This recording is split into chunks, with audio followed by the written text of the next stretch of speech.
जी, बिस्मिल्लाहिर्रहमानिर्रहीम। अस्सलाम वालेकुम डियर स्टूडेंट्स। आज हमारा जो लेक्चर है वो मल्टीपल टॉपिक्स के ऊपर शामिल है, उसके ऊपर कंसिस्ट कर रहा है, जिसके अंदर जो हमारा आज लेक्चर है उसमें हमारे जो पार्ट्स ऑफ लेक्चर हैं वो है कोवेलेंट क्रिस्टल्स। उसके बाद हम मेटल्स की बात करेंगे यानी मेटालिक बॉन्डिंग की बात कर लेंगे, और उसके बाद हाइड्रोजन बॉन्डिंग, और एट द एंड हम जो है कुछ पार्ट जो है उसका क्या कहते हैं इलास्टिक स्ट्रेन के ऊपर हम थोड़ी सी बात करेंगे, उसकी एनालिसिस करेंगे, उसकी स्टडी करेंगे। ठीक है, तो स्टार्ट करते हैं हम कोवेलेंट क्रिस्टल्स से। तो डियर स्टूडेंट्स, सबसे पहली चीज जो आपने याद रखनी है कोवेलेंट क्रिस्टल्स के बारे में वो ये है कि कोवेलेंट क्रिस्टल्स जो हैं वो बनते हैं कोवेलेंट बॉन्डिंग के साथ। ठीक है, अब कोवेलेंट बॉन्डिंग जो है वो क्या है? कोवेलेंट बॉन्डिंग आपको मैं दो वे के अंदर इस चीज को समझाने की कोशिश करता हूँ। ठीक है, ये मैं एक दफा सॉरी कि मैं रिपीट करता हूँ कि लेक्चर जो है ये मैं चार्ल्स किटल की बुक के ऊपर पेज नंबर जो है वो है 67, वहां से लेक्चर डिलीवर कर रहा हूँ, और स्पेशली ये मेरे एमएससी के स्टूडेंट्स के लिए है। ठीक है जी, अब आपके पास वो कहता है कि जो कोवेलेंट बॉन्डिंग है उसने कहा है कि वो होती है क्लासिकल इलेक्ट्रॉन पेयर बॉन्डिंग, या इस बॉन्ड को जो इसका बनता है उसे आप नाम देते हो होमोपोलर बॉन्ड। अच्छा, क्लासिकल इलेक्ट्रॉनिक बॉन्डिंग का मतलब क्या है? क्लासिकल इलेक्ट्रॉनिक बॉन्डिंग का मतलब ये है कि जो इलेक्ट्रॉन्स वैलेंस शेल के अंदर, लेट्स सपोज आपके पास कोई वैलेंस दो एटम्स हैं, उन एटम्स के वैलेंस शेल के अंदर जो इलेक्ट्रॉन मौजूद हैं उन इलेक्ट्रॉन की म्यूचुअल शेयरिंग की वजह से, ठीक है, उन इलेक्ट्रॉन की म्यूचुअल शेयरिंग की वजह से जो बॉन्ड बनता है उस बॉन्ड को हम कहते हैं कोवेलेंट बॉन्ड। और इस प्रोसेस को जिसके अंदर म्यूचुअल शेयरिंग की वजह से कोई बॉन्ड बन रहा है उसे आप कह रहे हो कोवेलेंट बॉन्डिंग। मैं बुक को ही फॉलो कर रहा हूँ और सिर्फ कुछ टर्म जो हैं, कुछ चीजें जो हैं उनको एक्सप्लेन करने की कोशिश कर रहा हूँ यहाँ पे बहुत डिटेल के अंदर। ठीक है जी, तो इसके बाद दूसरी जो चीज है, देखें, अब जो भी बॉन्डिंग है वो होगी between the atoms covalent bond के अंदर, और वो जो शेयरिंग हो रही है वो कुछ स्पेसिफिक नंबर ऑफ जो आपके पास इलेक्ट्रॉन्स हैं, सॉरी कोई स्पेसिफिक एटम है उसके स्पेसिफिक जो इलेक्ट्रॉन्स हैं उनके दरमियान वो बॉन्डिंग हो रही है। यहाँ पे आप क्या कर सकते हैं, यहाँ पे आप अपने तौर के ऊपर एक बॉन्ड क्या नाम है एक फिगर ड्रॉ करें, उस फिगर के अंदर जो है एक न्यूक्लियस बनाएं, न्यूक्लियस के बाद एक क्या लेके क्या बनाना है, न्यूक्लियस के बाद एक शेल बनाएं, उसमें दो इलेक्ट्रॉन, फिर उसके बाद 8 इलेक्ट्रॉन्स, और उसके बाद फर्दर इलेक्ट्रॉन्स क्रिएट करें। अब आपके पास जब वो इलेक्ट्रॉन्स आप बना लेंगे तो कुछ इलेक्ट्रॉन्स ऐसे होंगे जो एक दूसरे को सपोर्ट कर रहे होंगे, जो वैलेंस शेल इलेक्ट्रॉन होंगे, जो बाहर वाला शेल होता है उस शेल के जो इलेक्ट्रॉन्स हैं वो एक दूसरे को जब करते हैं, हेल्प करते हैं, तो इसका मतलब है कि उनके हेल्प करने की वजह से एक नया बॉन्ड बनेगा, वो बॉन्ड हम कहलाते हैं कोवेलेंट बॉन्डिंग। क्लियर जी? अब इसके बाद दूसरा पार्ट है इसका कि मैंने कहा कोवेलेंट बॉन्डिंग को एक और नाम दिया जाता है होमोपोलर बॉन्डिंग। जैसे कि आप बुक के ऊपर भी ये देख सकते हैं, उसने एक नाम दिया हुआ है होमोपोलर बॉन्डिंग। और ये जो सब्जेक्ट है ये है ऑर्गेनिक केमिस्ट्री का, यानी इसका मतलब ये है कि ये बॉन्डिंग ऐसे मटेरियल्स के अंदर है जो स्पेसिफिकली कार्बन बेस्ड हैं, सिलिकॉन बेस्ड हैं, जर्मेनियम बेस्ड हैं। ये इस तरह के बॉन्ड्स के अंदर कोवेलेंट बॉन्डिंग होती है, इस तरह के एटम्स के अंदर कोवेलेंट बॉन्डिंग होती है। अब होमोपोलर का मतलब ये होता है जिसकी पोलैरिटी सेम हो। अगर दो एटम्स, दो हमारे पास एटम इलेक्ट्रॉन्स का म्यूचुअल शेयर कर रहे हैं, म्यूचुअल शेयरिंग कर रहे हैं, तो उनकी म्यूचुअल शेयरिंग जो है वो क्या होगी, सेम पोलैरिटी की होनी चाहिए। यानी अगर क्लोरीन को क्लोरीन के साथ में बॉन्डिंग करवा रहा हूँ, इलेक्ट्रोनेगेटिविटी उनकी सेम होनी चाहिए। ठीक है जी, अब आपके पास इलेक्ट्रोनेगेटिविटी क्या होती है कि जो इलेक्ट्रॉन्स की एबिलिटी है इलेक्ट्रॉन्स को टेक करने की जो एटम्स की एबिलिटी है, इलेक्ट्रॉन को टेक करने की वो एबिलिटी कहलाती है इलेक्ट्रोनेगेटिविटी। अब ये जो इलेक्ट्रोनेगेटिविटी, ये हमारे पास, मैं इस बात को थोड़ा सा डिटेल के साथ यहाँ बुक से ही आपके पास आपको स्टडी करवाऊं तो बेहतर होगा। अब आपके पास वो कहता क्या है कि ये देखें, जैसे कि उसने कहा ये बॉन्ड स्ट्रांग है। अब देखें डायमंड के अंदर जो टेट्राहेड्रल कार्बन पोजीशंस हैं उनके दरमियान में 109.5 का एंगल मौजूद होता है, यानी ये टेट्राहेड्रल बॉन्ड कहला सकता है, इसको कह सकते हैं। ठीक है। अब दो जो इलेक्ट्रॉन्स हैं वो हर एक एटम से पार्टिसिपेट कर रहे हैं, लेकिन जब आप आगे चल के मैं इस चीज को भी क्लियर करूंगा, लेकिन मैं लेक्चर को थोड़ा सा उसी वे में लेके चलता हूँ कि अब आयनिक बॉन्डिंग हमने लास्ट टाइम, हम नेक्स्ट जो लेक्चर्स हैं, क्योंकि ये जरूरत के तहत लेक्चर बनाया जा रहा है, तो इसलिए हम जो नेक्स्ट लेक्चर्स होंगे उनके अंदर अपना जो चीजें हैं, जो चीजें हम छोड़ चुके हैं, वो बेहतर अंदाज के अंदर प्रेजेंट करने की कोशिश करेंगे। अब आपके पास जो आयनिक बॉन्डिंग होती है, आयनिक बॉन्डिंग के अंदर क्या होता है, आयंस यानी Na, एक इलेक्ट्रोनेगेटिव एक इलेक्ट्रोपॉजिटिव। जो इलेक्ट्रोनेगेटिव जो इलेक्ट्रॉन ले रहा है वो इलेक्ट्रोनेगेटिव है, और जो इलेक्ट्रॉन दे रहा है वो इलेक्ट्रोपॉजिटिव है। इसका मतलब है कि जो वहां पे NaCl के अंदर हमने Na प्लस आयन देखा था वो इलेक्ट्रोपॉजिटिव था, और वहां पे जो Cl नेगेटिव था वो इलेक्ट्रोनेगेटिव था। तो इसका मतलब ये हुआ कि आपके पास जो ग्रुप 6 और 7 के एलिमेंट्स हैं, जो ग्रुप 6 और 7 के एलिमेंट हैं, वो ग्रुप 6 और 7 के जो एलिमेंट्स हैं वो हमारे पास क्या होंगे, इलेक्ट्रोनेगेटिव उन्हें कह सकते हैं। अब आपके पास यहाँ पे मैंने रीजन बताया है कि आयनिक बॉन्डिंग फेल क्यों हो रही थी। बेटा कई जगहों पे ऐसा होता है कि आपके पास जो इलेक्ट्रॉन्स हैं, एलिमेंट्स हैं, उनका जो शेल होता है, इलेक्ट्रॉनिक कन्फिग्रेशन जो होती है, यानी इलेक्ट्रॉनिक, अब देखें NaCl के केस के अंदर हमने क्या देखा कि हमारे पास एट द एंड जो वैलेंस शेल के अंदर था एक इलेक्ट्रॉन था, उसको निकाल के आयन बनाना आसान था, एनर्जी कम रिक्वायर थी। लेकिन कुछ जगहों के ऊपर क्लोज शेल जो है वो एटम्स रिड्यूस नहीं होते, इलेक्ट्रॉन को हम निकाल नहीं सकते। वो इसलिए नहीं निकाल सकते क्योंकि उनको निकालने के लिए जो एनर्जी ज्यादा रिक्वायर होती है। जब आपको एनर्जी ज्यादा रिक्वायर होगी तो आप वो प्रोसेस फॉलो करोगे जिसके अंदर आपको एनर्जी कम देनी पड़े और आपका काम भी आसानी से हो सके। ठीक है, ये वजह थी कि आयनिक बॉन्ड हमारे पास क्या हो गया था, आयनिक बॉन्ड हमारे पास क्या हुआ, फेल हो गया। ठीक है, अब आते हैं हमारे पास दूसरी बात। यहाँ पे एक बात उसने बुक के अंदर मेंशन की है कि अगर देखें तो इलेक्ट्रॉन जो हैं जब वो बॉन्ड बना रहे हैं तो बॉन्ड बनाने के दरमियान वो जो इलेक्ट्रॉन बॉन्डिंग में म्यूचुअल शेयरिंग कर रहे थे वो एक स्पेसिफिक प्लेस के अंदर लोकलाइज्ड हो जाएंगे, यानी एक रीजन के अंदर उनका इफेक्ट होगा। लोकलाइजेशन का मतलब होता है कि उनका जो इफेक्ट है, लोकलाइजेशन मीन एक इफेक्ट स्पेसिफिक लोकल प्लेस के ऊपर है। ठीक है, यानी आपके पास दो एटम्स के न्यूक्लियाई के वो सेंटर के अंदर आ जाएंगे। कैसे, ये देखिए आपके पास ये एक हाइड्रोजन, ये उसकी सबसे बेस्ट एग्जांपल है। हाइड्रोजन है, उसका एक इलेक्ट्रॉन है, न्यूक्लियस है, इधर भी हाइड्रोजन है, यहाँ पे एक इलेक्ट्रॉन बॉन्ड होना चाहिए। जब ये मिलेंगे तो ये एक इलेक्ट्रॉन, दूसरा इलेक्ट्रॉन ये है। अब इसमें ये जो दोनों है, इतना रीजन है, उसने क्या किया, एक इलेक्ट्रॉनिक पेयर बना लिया, कोवेलेंट बॉन्डिंग होगी यहाँ पे। ठीक है, और जो रीजन है आपके पास, ये सेंट्रल रीजन नजर आ रहा है, यहाँ ये वाला, ये एक लोकलाइज्ड रीजन है। यहाँ पे वो एटम जो है वो इलेक्ट्रॉन जो है एक जगह से दूसरी जगह रिवॉल्व कर सकते हैं, यानी एक पार्टिकल इन बॉक्स की शक्ल में आ गए।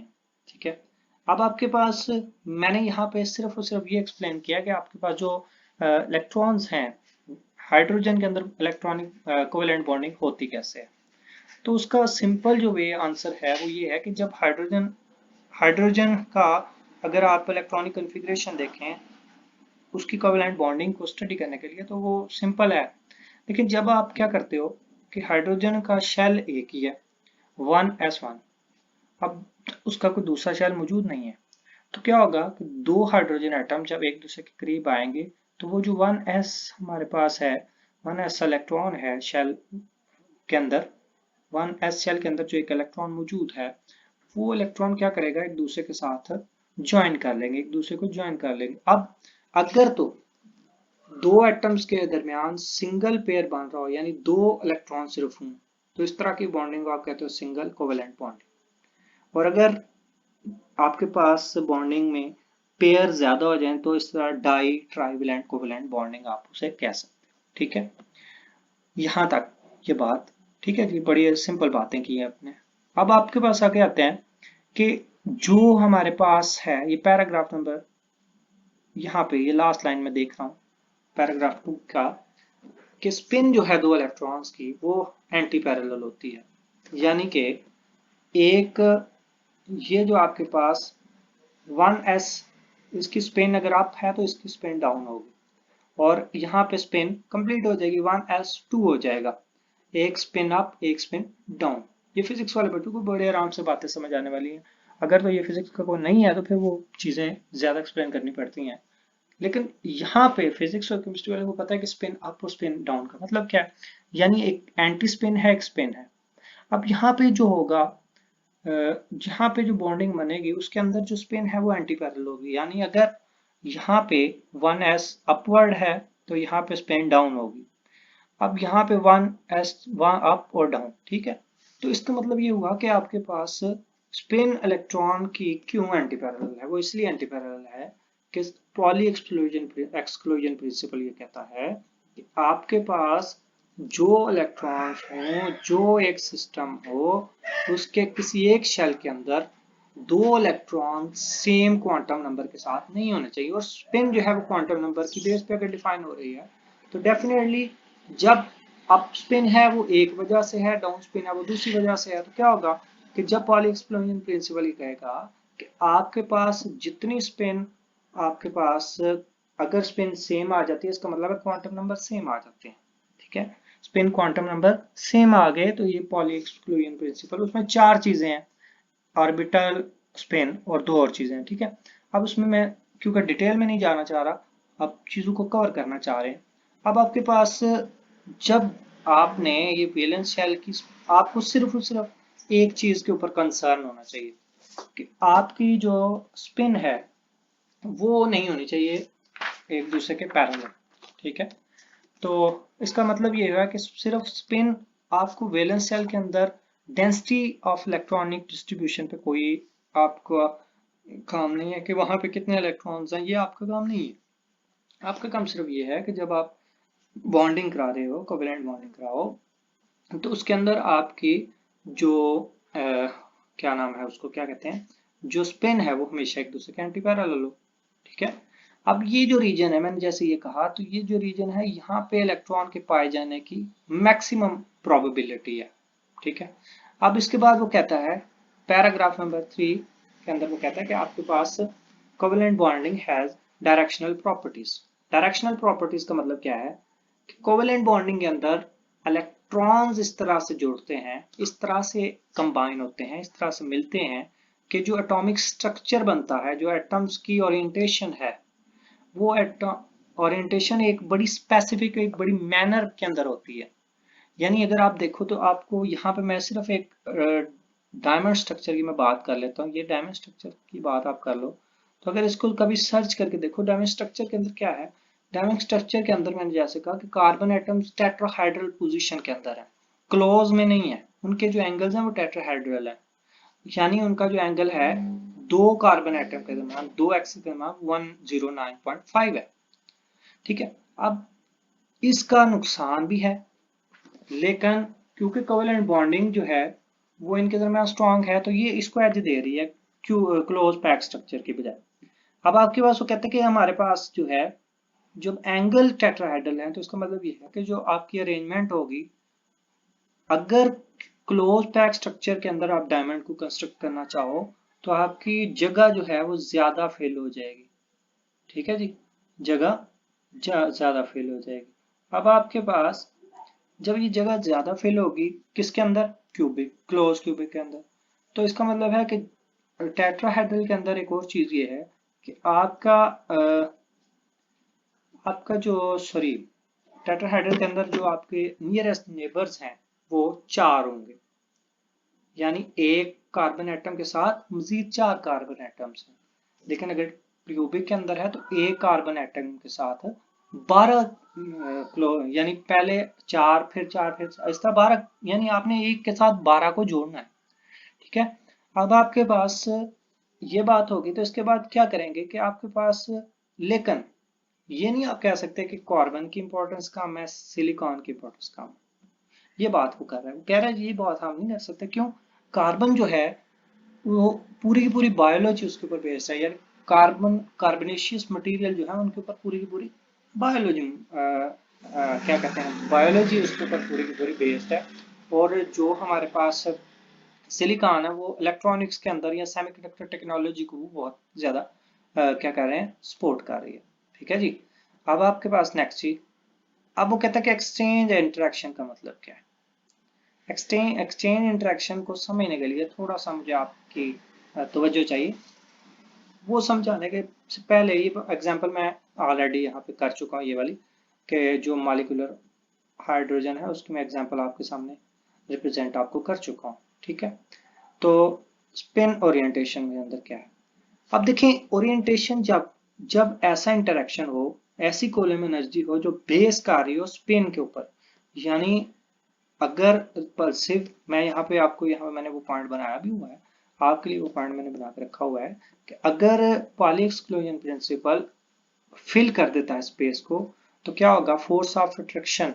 ठीक है, यानी आपके पास, अगर आपके पास एक पूरा फिल आ जाता है तो इसका मतलब है एंटी स्पिन जो है वो फोर्स ऑफ अट्रैक्शन दे रही है, और जो आपके पास स्पिन होगी, जो फोर्स ऑफ रिपल्शन होगी, वो क्या करेगी, वो आपके पास दो एटम्स को एक दूसरे के ज्यादा करीब आने से रोकेगी। अब इस तरह की ये जो एनर्जी इस तरह की हो, डिपेंडेंट हो स्पिन के ऊपर, उस स्पिन डिपेंडेंट एनर्जी को आप एक्सचेंज इंटरेक्शन भी कहते हो, यानी इस तरह से जो पोटेंशियल बनता है। अब पॉली एक्सप्लोजन प्रिंसिपल की सिग्निफिकेंस आपको एक साइंटिफिक वे के अंदर, एक फिजिक्स के वे के अंदर ये मिल सकती है, मटेरियल साइंस के अंदर आपको ये मिल सकती है कि ये प्रोवाइड करता है आपको repulsive interaction between atoms with filled shell. अगर एटम्स फिल नहीं है और आपको पॉली एक्सक्लूजन प्रिंसिपल को ओबे करवाना है तो आपको सिर्फ एक काम करना पड़ेगा। आपको काम करना क्या पड़ेगा कि आप जो वैलेंस शेल के अंदर लो एनर्जी इलेक्ट्रॉन्स हैं उनको एनर्जी प्रोवाइड करें, और एनर्जी प्रोवाइड करके उनकी एनर्जी स्टेट को हाई करवाएं। एनर्जी स्टेट को जब हाई करेंगे तो इसका एक नुकसान ये होगा कि आपके पास आपकी जो बॉन्ड लेंथ है वो स्मॉल हो जाएगी।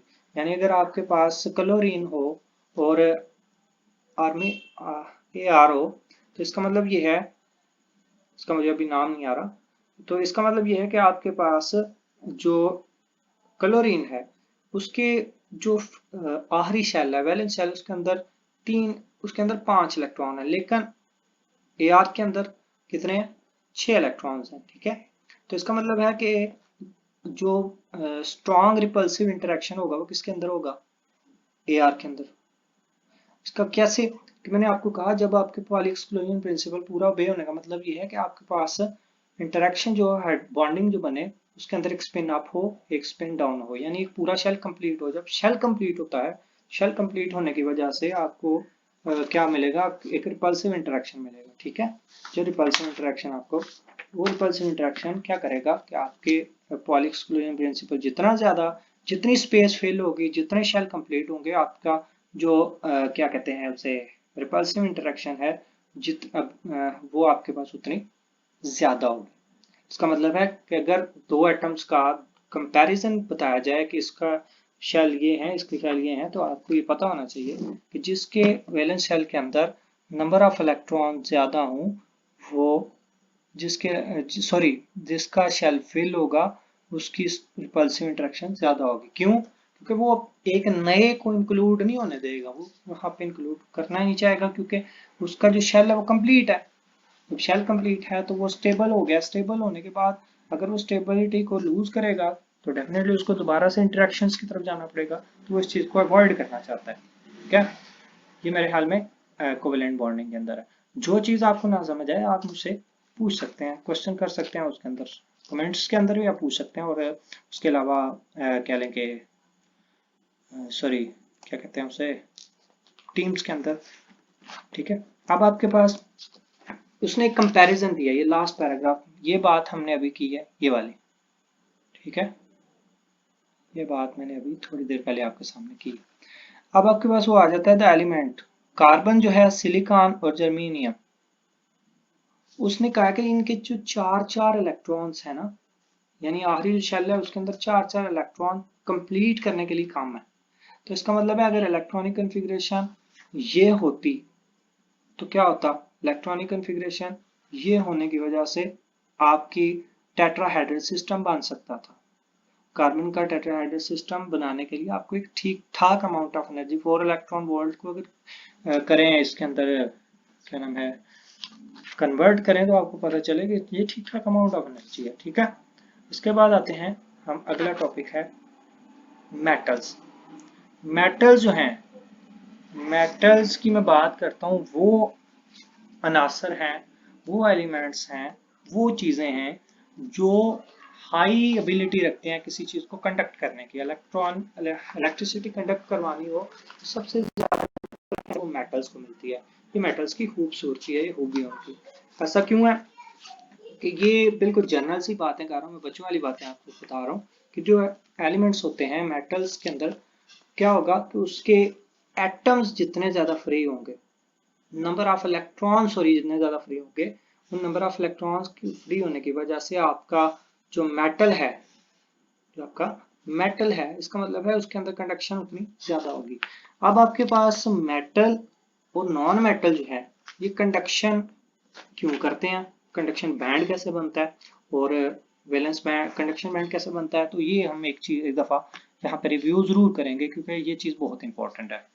अच्छा देखें, ये आपको पास मैंने एक चीज बनाई है, सिर्फ ये दो आपने ज़हन में रखनी है। सबसे पहला पॉइंट, मैं बैंड को यहाँ पे बनाने के लिए सबसे पहला पॉइंट ये आपके पास एक कंडक्शन वैलेंस शेल है और ये एक कंडक्शन शेल। ठीक है, मैंने क्या किया कि मैंने दो एटम्स को एक दूसरे के करीब लाया। ठीक है, दो एटम्स को एक दूसरे के करीब लाया तो क्या होगा, दो एटम के करीब लाने की वजह से उनकी जो एटॉमिक स्टेट्स हैं, जो शेल्स हैं, वो एक दूसरे के करीब आए और करीब आने की वजह से वैलेंस, उनकी जो दो स्टेट्स बन गई हैं। ठीक है, ये कंडक्शन और ये वैलेंस। जब फर्दर वो इलेक्ट्रॉन के करीब आए तो उनकी जो स्टेट्स हैं वो कन्वर्ट होंगी बैंड्स के अंदर। यहाँ यूं हमारे पास किसी भी सॉलिड के अंदर बैंड फॉर्म होता है, यानी ओवरलैपिंग की वजह से, overlapping of electron. Electronic configuration जब ओवरलैप करती है, इलेक्ट्रॉन जब एक दूसरे के साथ ओवरलैप करते हैं, तो इन ओवरलैप करने की वजह से आपके पास क्या होता है कि आपके पास जो सॉरी ओवरलैपिंग करने की वजह से जो स्टेट्स हैं, जो शेल हैं, वो स्टेट्स के अंदर और स्टेट से वो शेल बैंड्स के अंदर कन्वर्ट होते हैं। अब कंडक्शन बैंड जो है किसी भी सॉलिड के अंदर या किसी भी सॉरी मेटल के अंदर, सॉलिड नहीं कहना, मेटल के अंदर, किसी भी मेटल के अंदर ओवरलैप कर रहा होता है कंडक्शन बैंड वैलेंस बैंड के साथ। यानी आपको एक इलेक्ट्रॉन वोल्ट एनर्जी भी नहीं चाहिए इलेक्ट्रॉन को वैलेंस से कंडक्शन के अंदर लेके जाने के लिए। ठीक है, तो इसका मतलब है कि आप ओवरलैप करके इसको सॉल्व कर सकते हो। तो होता क्या है, असल में जो मेटल्स हैं उनके अंदर ये शेल्स ओवरलैपिंग की वजह क्या है, कैसे, क्योंकि एक मेटल है तो उसके अंदर क्या होगा, उसके अंदर ये होगा कि आपके पास नंबर ऑफ प्रोटॉन्स होंगे, ये आपके पास पॉजिटिव है तो ये इलेक्ट्रॉन तो नहीं हो सकते। ठीक है, ये आयंस है, ये मैंने क्या कहा, ये आयंस है, ये पॉजिटिव जो मैं जिनके ऊपर हाईलाइट कर रहा हूँ। ये जो आयन है ये क्या कर रहे हैं, ion within the sea of electron included है, और जब इनके साथ इंटरेक्ट करते हैं तो आपके पास पूरे का पूरा एक मेटल बनता है। और मेटल बनाने के लिए इसका मतलब है कि ये डायरेक्ट नहीं बनते, जब आपके पास इलेक्ट्रॉन आयन के साथ इंटरेक्ट करेगा, आयन कोर के साथ इंटरेक्ट करेगा, तो होगा क्या कि एक स्पेसिफिक प्लेस बनेगी, जगह बनेगी, एक बॉन्ड बनेगा, उस बॉन्ड को कहते हैं मेटालिक बॉन्ड। उस मेटालिक बॉन्ड का सिग्निफिकेंस उसकी ये है कि वो जनरेट करता है बाइंडिंग एनर्जी। वो किसी भी मेटल के प्रोवाइड करने के लिए जो बाइंडिंग एनर्जी है वो आती है मेटालिक बॉन्ड से। ठीक है, अब ये जो एनर्जी है ये ज्यादातर बाइंडिंग एनर्जी जो है ये यूज हो जाती है मेटालिक बॉन्ड के अंदर ही। तो इसका मतलब है अगर आप फ्री एटम ले रहे हो, एक मेटल ले रहे हो, तो दोनों के अंदर वैलेंस शेल की जो एनर्जी ज्यादा है वो फ्री एटम के अंदर होगी। क्यों, कि वहां पे एनर्जी ज्यादा यूज नहीं हुई। यहाँ मेटल के अंदर एनर्जी यूज हो चुकी है। ठीक है, तो ये था हमारा मेटल का प्रोसेस। अब आते हैं तीसरा प्रोसेस।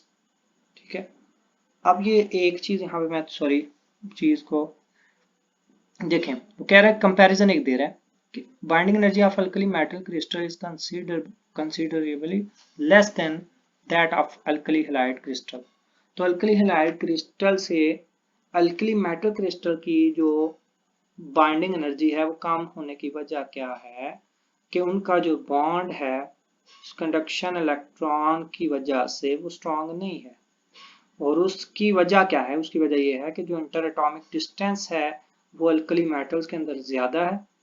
उस अल्कली मेटल के अंदर ज्यादा होने की वजह से इसका मतलब है उसकी काइनेटिक एनर्जी जो है वो कम हो जाएगी, क्योंकि मूवमेंट अगर ज्यादा करनी पड़ रही है पोटेंशियल एनर्जी ज्यादा हो जाएगी ना। इंटर एटॉमिक डिस्टेंस का मतलब ये है कि वो दो के दरमियान, यहाँ पे अगर देखो ये एक के दरमियान, ये मैं यहाँ पे सिर्फ एक एग्जांपल के तौर पे दे रहा हूँ, ये इंटर एटॉमिक डिस्टेंस अगर अल्कली मेटल की है और ये आपके पास अल्कली हैलाइड की है, तो इसके अंदर ज्यादा कौन सी है? ये वाली। तो जो ज्यादा होगी उसकी पोटेंशियल एनर्जी ज्यादा है। तो जब पोटेंशियल एनर्जी ज्यादा है तो इसका मतलब क्या है कि उनकी जो काइनेटिक एनर्जी है वो उतनी ही कम है। जब काइनेटिक एनर्जी उतनी ही कम है तो आप क्या करोगे? आप कहोगे कि आपके पास जितनी काइनेटिक एनर्जी ज्यादा होती है उतनी ही आपने याद रखना बाइंडिंग एनर्जी कम हो जाएगी, वीक बाइंड एनर्जी हो जाएगी। ये देख लीजिएगा कैसे होता है, मैं इतनी डिटेल के अंदर आपको नहीं लेके जा रहा। ये चीजें क्वेश्चन आपके अराइज करवा रहे हैं, आपने सिर्फ एक दफा सर्च ही करना, अब चीजें मेरे ख्याल में बहुत सी आपके लिए क्लियर हो चुकी होंगी। तो इसका मतलब है कि मेटल्स क्या करते हैं? Tends to crystallize in relatively close pack structure. तो इसका मतलब है कि उनका जो स्ट्रक्चर है वो बहुत क्लोज पैक होता है। तो अब ट्रांजिशन मेटल की बाइंडिंग एनर्जी ज्यादा है क्योंकि उनको इजाफा हो जाता है इनर इलेक्ट्रॉन शेल्स की कोलैबोरेशन की वजह से। ठीक है, तो इसका मतलब है कि आपके पास वो इनर शेल जो है अगर वो ना हो तो अब बॉन्डिंग बहुत कम हो। ठीक है, अच्छा अब आते हैं हाइड्रोजन बॉन्ड की तरफ। हाइड्रोजन बॉन्ड, क्योंकि मैं बार बार एक ही बात रिपीट कर रहा हूँ तो इसको मैं थोड़ा सा बता के आगे चलने जा रहा हूँ क्योंकि लेक्चर काफी लंबा हो रहा है, तो इस चीज को थोड़ा सा हम क्लियर करना चाह रहे हैं। हाइड्रोजन बॉन्डिंग के अंदर आपने याद रखना है कि हाइड्रोजन बॉन्डिंग, देखो उसको समझने के लिए सबसे पहले आपको कोवेलेंट बॉन्डिंग को समझना पड़ेगा। कोवेलेंट बॉन्डिंग के अंदर जो कोवेलेंट बॉन्डिंग है उसके अंदर कुछ इस तरह से बॉन्ड कंस्ट्रक्ट हुआ है कि उस बॉन्ड की कंस्ट्रक्शन जो है वो हमें ये बता रही है कि आपके पास एक पॉजिटिव चार्ज है, एक नेगेटिव चार्ज है। यानी एक सॉरी पॉजिटिव नहीं, एक इस तरह से है कि डाइपोल बन जाए जिस तरह ये मैंने बनाया। और डाइपोल कैसे बन रहा है? दो इलेक्ट्रॉन्स हैं, दो एटम्स हैं, उनके इलेक्ट्रॉन की कोलैबोरेशन है तो एक दूसरे को करीब कैसे ला रहे हैं? इलेक्ट्रोस्टैटिक अट्रैक्शन की वजह से। लेकिन अगर वहां पे एक पॉजिटिव चार्ज प्रोड्यूस करवा दिया जाए, पॉजिटिव चार्ज रख दिया जाए, जैसे कि ये मैंने हाइड्रोजन रखा है, ये पॉजिटिव चार्ज रख के मैंने क्या किया, साइड में दो नेगेटिव चार्जेस हैं और वो इलेक्ट्रोस्टैटिक अट्रैक्शन करवाते हैं। अब अट्रैक्टिव अट्रैक्शन होगी, एक बॉन्ड अपनी तरफ खींचेगा हाइड्रोजन को, दूसरा फ्लोरीन का जो आयन है, जो इलेक्ट्रॉन है वो अपनी तरफ खींचेगा। तो अब क्या होगा कि ये जो खींचेगा उसकी खींचने की वजह से जो बॉन्ड एनर्जी है वो बहुत कम है। उसका मतलब है खाना आसान होगा। तो इसका मतलब है जब वो खींचेगा तो उसको एक अट्रैक्शन हो जाएगी फ्लोरीन के साथ, फ्लोरीन के साथ वो वहां पे स्टक हो जाएगा। ठीक है, अब यहाँ पे मैंने हाइड्रोजन को रिलेट किया थोड़ा सा कोवेलेंट के साथ, लेकिन मैं ये भी कह सकता हूँ कि जो नेचुरल है आयनिक बॉन्ड जो है हाइड्रोजन का वो कुछ सॉरी हाइड्रोजन बॉन्डिंग जो है वो कुछ हद तक आयनिक करेक्टरिस्टिक्स भी रखती है। कैसे? देखो हाइड्रोजन जो है वो आयन बन रहा है, हाइड्रोजन ने एक प्रोटॉन जो है, जो अपना प्रोटॉन था उसको डोनेट करके आयन बना लिया और वो उसने बॉन्ड बना लिया उसके साथ जो इलेक्ट्रोनेगेटिविटी है। इसका मतलब ये है हाइड्रोजन बॉन्डिंग के अंदर कोवेलेंट बॉन्डिंग का करैक्टर भी मौजूद है, आयनिक बॉन्डिंग का करैक्टर भी मौजूद है। फ्लोरीन ऑक्सीजन और हाइड्रोजन और नाइट्रोजन, तो फ्लोरीन का बॉन्ड यहाँ बताया। अब यहाँ पे मैंने हाइड्रोजन का भी बात की है, वो मैंने यहाँ पे बनाना शायद नहीं बना पाया, कोई इशू नहीं है। अब आपके पास होगा क्या कि H2O के अंदर अगर देखो तो आपके पास 104 आई थिंक 104.5 बनता है बॉन्ड जो एंगल है। तो ये याद रखने वाली चीज़ें हैं कुछ कि आपके पास एंगल क्या बन रहा है और इसकी इम्पोर्टेंस क्या है। अब हाइड्रोजन हमेशा ऑक्सीजन की तरफ जा रहा होता है, कभी फ्लोरीन की तरफ जा रहा है, कभी नाइट्रोजन की तरफ जा रहा है। तो इसकी वजह क्या है बेटा? इसकी वजह ये है, मैंने शायद आपको बताया है कि हाइड्रोजन का प्रोटॉन उसी तरफ शिफ्ट होगा जहां इलेक्ट्रोनेगेटिविटी ज्यादा हो। तो इसका मतलब है अगर हाइड्रोजन की इलेक्ट्रोपॉजिटिविटी ज्यादा होती तो फिर वो उसको खींच सकता था, लेकिन इलेक्ट्रोपॉजिटिविटी इतनी नहीं है। वो अपना प्रोटॉन शेयर कर रहा है, प्रोटॉन उस एटम के साथ, उस इलेक्ट्रॉन के साथ शेयर कर रहा है जो उसके करीब है। तो इसका मतलब है कि वो उसको शेयर कर, क्योंकि बॉन्ड लेंथ स्मॉल है तो इसका मतलब करीब वाले के साथ उसको शेयर करेगा। ठीक है, तो इसका मतलब है ऑक्सीजन उसके क्लोज है, तो हम क्या कह सकते हैं यहाँ पे वो ऑक्सीजन बॉन्डिंग कर रहा है। ठीक है, यहाँ पे अगर आप ये देखें, electrostatic attraction of electronic dipole movement for striking physical property of water and ice. ठीक है, अब आते हैं लेक्चर के पार्ट नंबर 2 की तरफ। ये था लेक्चर का पार्ट नंबर 1। लेक्चर का पार्ट नंबर 2 हम उसी बुक को फॉलो कर रहे हैं और पेज नंबर उसके ऊपर मैं थोड़ा सा आपके लिए आसान कर देता हूँ। यहाँ पे अगर देखो ये आ रहा पेज नंबर आ गया जी आपके पास 73 पेज आ रहा है। उसका मतलब है कि वो क्या कह रहे हैं, एनालिसिस ऑफ इलास्टिक स्ट्रेन।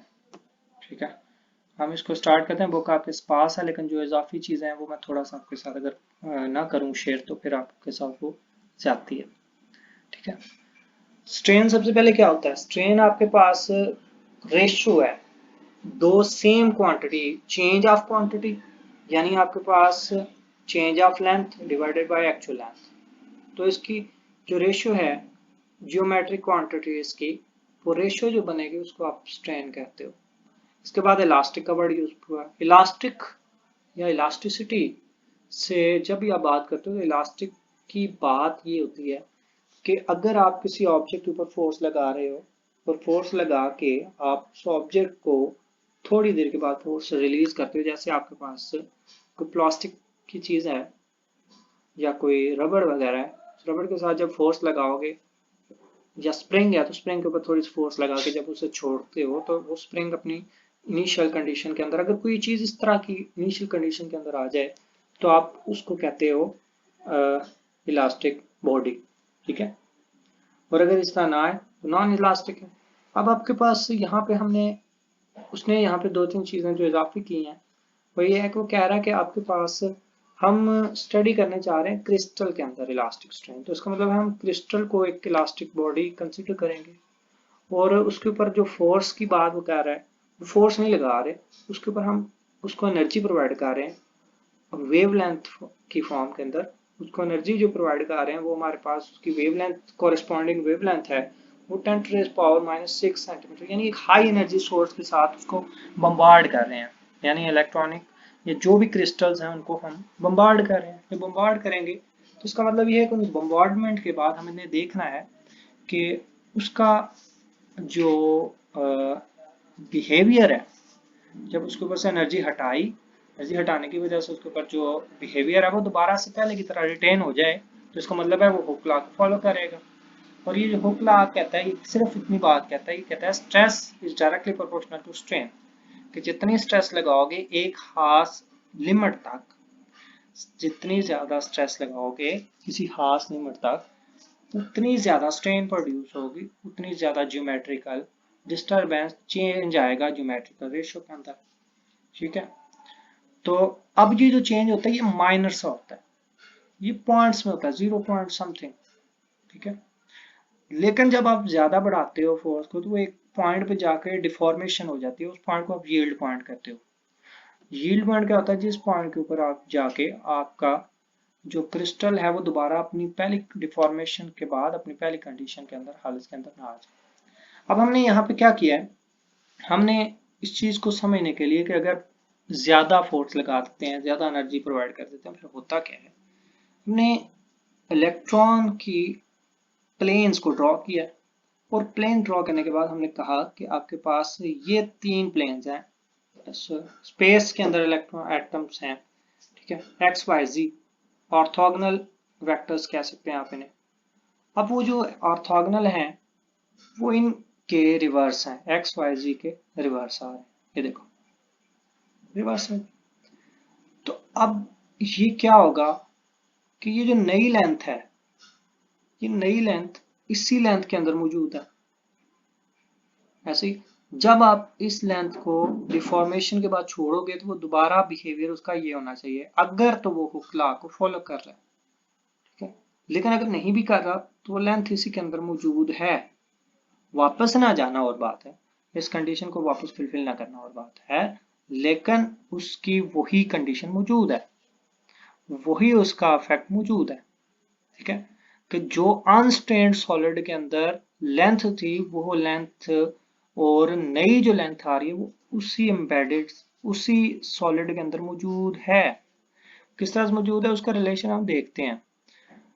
अब आपके पास अगर डिफॉर्मेशन करते हो तो क्या होगा कि क्रिस्टल के जो सॉलिड्स हैं उन सॉलिड के जो एक्सिस हैं और उनकी जो ओरिएंटेशन, जैसे मैंने आपको फिगर दिखाई है पिछले पेज के ऊपर, कि उनकी जो फिगर दिखाने की मतलब ये था कि अगर देखो ओरिएंटेशन चेंज हो रही है, ये बैक पे चले गए हैं, ये प्लेन के बैक पे, ये तीनों प्लेन के बैक पे आ गए, ये फ्रंट पे थे ये बैक पे चले गए हैं पेज बुक पे, ठीक है। तो इसका मतलब है कि जो परमिटिव सेल है, वो सेल जो क्रिस्टल बनाने के अंदर रोल प्ले कर रहा है, वो परमिटिव सेल जो है वो भी डिफॉर्म हुआ है, वो भी इस तरह से डिफॉर्म हुआ है कि उसके जो एक्सिस हैं एक्स वाई जी वो नए एक्सिस के अंदर कन्वर्ट हो गए, ट्रांसफॉर्म हो गए। उनकी जो ट्रांसफॉर्मेशन है उसका रिलेशन आ रहा है एक्स, ये वाला। अब ये रिलेशन क्या बता रहा है कि आपके पास एक्स के अंदर डिफॉर्मेशन हुई है और वो डिफॉर्मेशन कितनी हुई है, 1 प्लस ए एक्स एक्स, ठीक है। और इसी तरह से y के अंदर जब डिफॉर्मेशन हुई है तो उसने y के अंदर फैक्टर इजाफी, यानी ये फैक्टर इंक्रीज हुआ है। ये कौन सा फैक्टर था, अगर मैं आपको यहाँ पे दिखा सकूं तो आपके पास मैं यहाँ पे बात बता सकूं, ये नॉन लीनियर रीजन है ना। अब स्ट्रेन जो है इतनी ज्यादा है कि वहां पे हुक्स लॉ तो काम ही नहीं कर सकता, और ना ही हम यहाँ पे आइसोथर्मल और एडियाबैटिक कंडीशंस को फुलफिल करवा रहे हैं। इलास्टिक यहाँ पे बिहेवियर नहीं है, सिर्फ फॉल करने की बात हो रही है। अब आपके पास हमने क्या किया, हमने सिंपली ये 26 जो इक्वेशन नंबर है इसको कोफिशिएंट यहाँ पे इंट्रोड्यूस करवा लिए। एक्स के लिए एक्स के अंदर आपके पास परमिटिव सेल के अंदर जो डिफॉर्मेशन हुई है उसको 1 फैक्टर ऐड कर दिया है।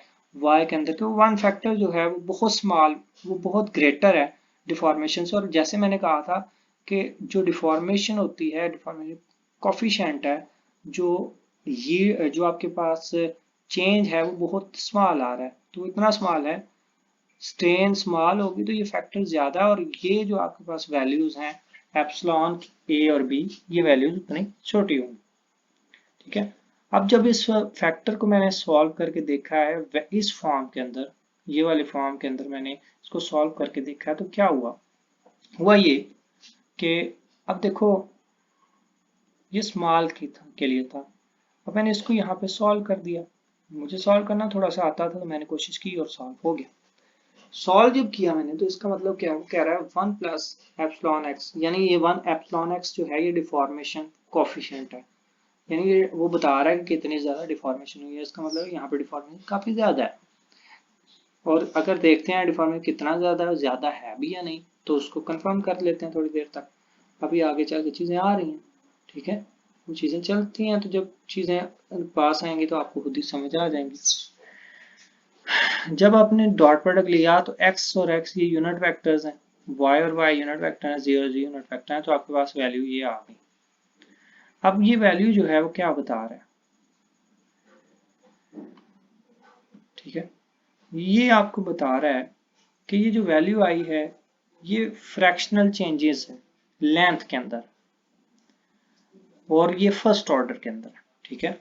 अब दूसरा पार्ट है कि जो फोर्स लगाई, जो एटॉमिक जो आपने ड्रॉ किए, आपने कह लें कि सॉरी जो आपने उसके ऊपर फॉल करवाए, किसके ऊपर, क्रिस्टल के ऊपर जो आपने सॉल्व करवाया फॉल करवाई इलेक्ट्रॉनिक रेडिएशन रेडिएशन जो फॉल करवाई, हुआ क्या कि हम एक स्पेसिफिक एटम को ले रहे हैं।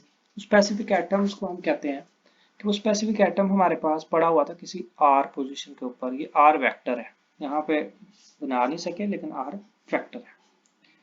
जब आर वेक्टर है तो इसका मतलब है वो कह रहा है कि ये जो डिफॉर्मेशन है, जब मैंने इसके ऊपर एनर्जी इसको प्रोवाइड की तो डिफॉर्मेशन होने की वजह से मैंने कहा था लेंथ भी चेंज होगी और उसकी क्या हो जाएगा, एक्सिस भी चेंज होगा। तो इसका मतलब है पूरे का पूरा ओरिजिन भी चेंज हो सकता है।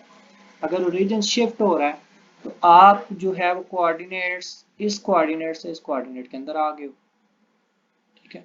और वो तब हो जब ये कंडीशन सेटिस्फाई हो रही है, यानी आर की डिपेंडेंस अगर एक्स के ऊपर हो तो एक्स पूरी तरह से चेंज हो रहा हो, वाई के ऊपर हो तो वाई पूरी तरह से चेंज हो रहा हो, जी के ऊपर हो जी पूरी तरह से चेंज हो रहा हो। यहाँ पे आपके पास जो एक्सिस है उन एक्सिस का डिफरेंस बन रहा है। जो आपके पास स्पेस बनाई है आपने, प्लेन्स बनाए हैं ऑर्थोगोनल और ये ट्रांसफॉर्म्ड है, ये ऑर्थोगोनल। उसको सॉल्व किया, उसके अंदर सॉल्यूशन आपके पास यहाँ पे आपको नजर आ गया। सॉल्यूशन के ऊपर मुझे डिटेल से बहस करने की जरूरत नहीं है। मैं बात करता हूँ काम की, कि काम की बात की। काम की बात ये है कि डिफॉर्मेशन, ये जो इक्वेशन हमारे पास आई, मैं इसको 1 मिनट के रख देता हूँ ताकि आप लिख सको, अगर आप लिखना वीडियो के जरिए लिखना चाह रहे हो।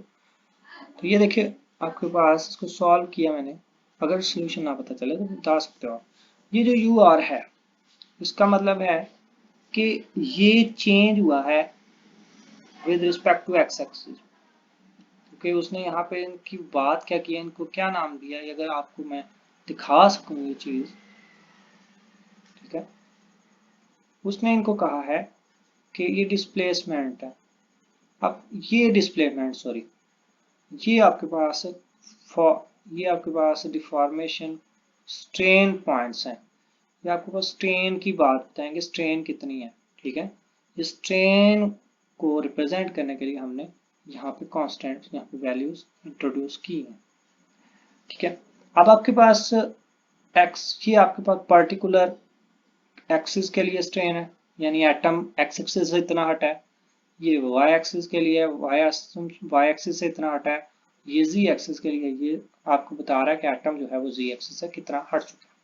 तो ये आपके पास ओवरऑल जो डिस्प्लेसमेंट है एटम का विद रिस्पेक्ट टू ओरिजिनल, वो ये वैल्यू आ गई। और ये तब था जब आपके पास डिफॉर्मेशन जो है वो क्या हो, यूनिफॉर्म हो। लेकिन अगर आपके पास डिफॉर्मेशन यूनिफॉर्म नहीं होती, डिफॉर्मेशन यूनिफॉर्म नहीं होगी तो इसका मतलब ये है कि आप ये कह सकते हो कि यू आर की वैल्यू जो है वो किसी लोकल स्ट्रेन के साथ, जैसे मैं आगे चल के बताने लगा कैसे, कि आपने क्या किया कि डिफॉर्म रीजन के करीब कोई पॉइंट ले लिया आर और उसको एक्सपैंड किया टेलर सीरीज के साथ। टेलर सीरीज के साथ एक्सपेंशन सिंपली हमने क्या किया, हमने सिंपली ये किया कि आपके पास ये जो डिफॉर्म्ड फैक्टर है, उस डिफॉर्म्ड फैक्टर की डिपेंडेंस जो फर्स्ट वाले सबस्क्रिप्ट के अंदर एक्स के ऊपर है। तो इसका मतलब है ये आपको ये बता रहा है एप्सिलॉन एक्स, एक्स का मतलब है कि ये डिफॉर्मेशन बता रहा है अलोंग एक्स एक्सिस, और अलोंग एक्स एक्सिस की डिफॉर्मेशन थी वो आपको वाई बताता है। इसी तरह यहाँ पे वाई एक्स की बात कर रहा हूँ तो ये भी यू के लिए, ठीक है, और वाई, क्योंकि ये एक्स के अलोंग ये लास्ट वाला एक्स देखें आप, पहले वाले को छोड़ दें, ठीक है। अब आपके पास ये एक स्पेसिफिक पॉइंट की बता रहा है, ठीक। और इस तरह से ये जी के ऊपर भी उसने बात की है। तो अब वो जो एक्सपेंशन बता रहा है उसको हम बुक से ही देखते हैं वो क्या बता रहा है। वो ये कह रहा है कि आपके पास ये जो वैल्यूज आ गई हैं, इन वैल्यूज का मतलब क्या है। असल हमारा काम फिजिक्स समझना है, फिजिक्स निकालना है। अब ये जो कॉफिशिएंट है ये बता रहा है ये सिंपली स्ट्रेन कंपोनेंट्स हैं। अब स्ट्रेन कंपोनेंट डिफॉर्मेशन के बिल्कुल इक्वल होगा। कैसे? अच्छा, जितनी ज्यादा डिफॉर्मेशन आप करोगे उतनी ज्यादा स्ट्रेन होने के चांसेस है ना, सही है ना। जितनी ज्यादा स्ट्रेन होगी उतनी ज्यादा डिफॉर्मेशन होगी। तो अगर x के रिस्पेक्ट से स्ट्रेन आ रही है तो वो वैल्यू आ रही है u ऑफ x, और y के रिस्पेक्ट से आ रही है तो v, और g के आ रहा है तो ओमेगा। यानी आपने सिर्फ ये 3 चीज़ें ध्यान में रखनी है। इसके बाद हमने एक दोबारा से वैल्यू आई है, क्योंकि हमें बार बार ये चीज़ें इसके कॉरेस्पॉन्डिंग स्ट्रेन कंपोनेंट्स हम निकालने हैं डिफरेंट एक्सेस के साथ। तो एक्स वाई के साथ अगर हम निकालें तो वो वैल्यू कुछ इस तरह से आएगी। ये सारी सॉल्व की है और इसमें से वो फैक्टर निकाल दिए हैं जो ई स्केयर आपको दे रहे थे। या क्यों? क्योंकि मैं बात कर रहा हूँ कि स्ट्रेन जो है वो हुक्स लॉ की जो अवेलेबिलिटी है वो सिर्फ सिर्फ स्मॉल के ऊपर है। उसका मतलब है स्क्वायर आकर वैल्यू इंक्रीज हो जाएगी, डिफॉर्मेशन बढ़ जाएगी। जितनी ज़्यादा डिफॉर्मेशन बढ़ाओगे उतने एक्सिस के अंदर स्ट्रेन का जो है एक्सप्लेन करना उसको मुश्किल होता जाएगा। ठीक होगा। अब आपके पास यहाँ पे ई वाई एक्स, यानी मैंने सिंपली आपको क्या बताया कि आपने वो फैक्टर निकाल दिए हैं जिनके अंदर ई एप्सिलॉन स्केयर आ रहा था। ठीक है। अब आपके पास एप्सिलॉन स्केयर वाले फैक्टर निकाल के आपके पास क्या हुआ, हमने अप्रोक्सीमेटली इक्वल कहा, हमने इक्वल नहीं कहा। और ये जो फैक्टर्स होंगे डिमेंशनलेस 6 कोफिशिएंट, इसका मतलब क्या है 6 का? 6 डिमेंशनलेस कोफिशिएंट का मतलब क्या है? इसका मतलब ये है कि आपके पास ये आपको पता होना चाहिए, ये 6 फैक्टर मैंने बता दी कैसे आए हैं, ये आपको पता होना चाहिए। ये क्यों पता होना चाहिए? इसलिए पता होना चाहिए कि मैंने मल्टीप्लिकेशन जो आपको यहाँ पे दी है उस मल्टीप्लिकेशन के अंदर ये मौजूद है। ये देखो मैंने आपके लिए सिंपली करके दिखाए हैं आपको, ताकि और डिटेल जो है मैं सिर्फ बुक से इसलिए कर रहा हूँ कि मैं बुक से ज़्यादा अच्छा नहीं जानता। सिंपल। अब ये स्ट्रेन को इसलिए डिफाइन कर रहे हैं कि स्ट्रेन ओरिजिनल के अंदर और स्ट्रेन ट्रांसफॉर्मेशन के अंदर, यानी आपके पास ये कोफिशिएंट आपको ये बता रहे हैं कि जो स्ट्रेन है एक्चुअली उसने 6 कोऑर्डिनेट्स को अफेक्ट किया। कैसे? वो इस तरह से कि आपके पास ओरिजिनल और ट्रांसफॉर्म कोफिशिएंट देखो ना, अगर ए बी है तो इसका मतलब बी ए है, यानी अगर ए एक्स का इन्फ्लुएंस वाई एक्सिस की तरफ वैल्यू बढ़ी है तो वाई का इन्फ्लुएंस एक्स की तरफ भी बढ़ा है। ये चीज वो बता रहा है। ठीक है। और जो लास्ट पोर्शन है, जो लास्ट टॉपिक है आज का, वो मैं यहाँ पे आपको जरा बता दूं कि आपको चीजें समझ आ जाए कि डायलेशन क्या होती है। तो fractional increase of volume associated with deformation is called dilation. ठीक है। जब हाइड्रोस्टैटिक प्रेशर होगा तो ये वैल्यू नेगेटिव होगी। आपने सिंपली करना क्या है, इसकी क्यूब निकालना है। क्यूब निकालोगे तो आपके पास वॉल्यूम ऑफ पैरेलल पाइप, यानी अब एट प्लेन है ना, तो प्लेन के अंदर पैरेलल पाइप ही तो बनेंगे, उसके अंदर एटम्स क्यूबिक एक तरह का स्टडी कर लो या पैरेलल पाइप ही कह लो, 3 डायमेंशन ही हो जाएगा ना। तो इसलिए आपने वैल्यू यहाँ पे भी अगर आप देखो तो वो वेक्टर उसने निकाल दिए हैं जिनके अंदर 2 स्ट्रेन कंपोनेंट्स है, ताकि वो सिर्फ ये बता सके कि एक डिफॉर्मेशन किसी स्पेसिफिक डिफॉर्मेशन के अंदर, यानी एक्स एक्स के अंदर कोई स्पेसिफिक जो डिफॉर्मेशन हुई है, वाई एक्सिस के अंदर कोई स्पेसिफिक डिफॉर्मेशन हुई है, या जी एक्स के अंदर कोई स्पेसिफिक डिफॉर्मेशन हुई है, उसका रिजल्ट क्या है। तो इसका मतलब ये है कि फ्रैक्शनल इंक्रीज ऑफ वॉल्यूम, तो वो हमारे पास वॉल्यूम आफ्टर और original volume divided by original volume, इसकी रेशो लेंगे तो आपके पास 1 का फैक्टर यहाँ पे खत्म हो जाएगा। और 1 का फैक्टर खत्म होने की वजह से आपके पास ये वैल्यू आ जाएगी। और ये देखें अगर वो बता रहा है कि स्पेसिफिक के अंदर ही ये हो रहा है। ठीक है। बाकी इंशाल्लाह हम नेक्स्ट किसी लेक्चर के अंदर इसको ऑब्जर्व करेंगे। होपफुली चीज़ें क्लियर होंगी। अगर ना क्लियर हो तो आप क्वेश्चन कर सकते हैं कमेंट्स के जरिए, और दूसरे सोर्सेज जिनके पास, यानी कि अगर जो मेरे स्टूडेंट्स हैं वो तो मुझसे कैसे भी पूछ सकते हैं।